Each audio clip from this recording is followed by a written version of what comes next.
نبی دا مسئلہ نہ ہوئے جنہوں نے ایہو کچھ پڑھے لا الہ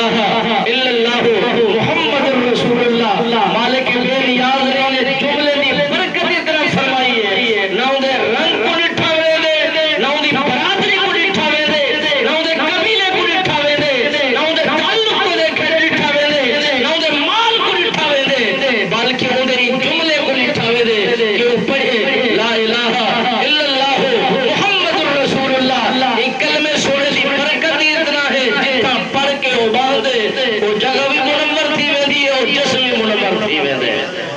میرے آقا نامدار صلی اللہ علیہ وبارک وسلم سرکار دی غلاموں شب میں رسالت سے پروانو جناب حضرت ابو البشر جناب آدم علیہ نبی جناب سرکار نے اللہ دے نال عہد کیتا مالک بے نیاز نے کرم نوازی فرمائی بہشت چ بلہایا بہشتی کھانے عطا فرمائے بہشتی پوشاکاں عطا فرمائیا بہشت کے عمل سامان عطا فرمایا مالک بے نیاز نے فرمایا میرا آدم اے تساں اس دانے دے اس گندم والے دانے دے نال نہیں بننا اے نہیں کھاونا سب کچھ کھاؤ سب کچھ پیو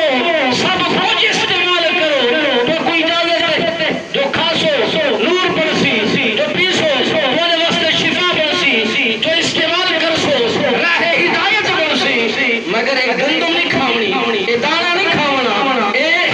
غذا نہیں کھاونی اے تو پرہیز کرنے اور اے تو خیال کرنے جناب آدم علیہ نبی سرکار نے جنہوں نے معاملہ کیتا مالک بے نیاز کو ناراض کیا رب سونے نے جناب ابو البشر ساڑھے تھوڑے والد گرامی حضرت آدم علیہ نبی سرکار کو زمین تے رب سونے بھیجا اور فرمایا کہ ہن اتھے ہی بیٹھ کے عبادت کرو ریاضت کرو تسبیح کرو رکوع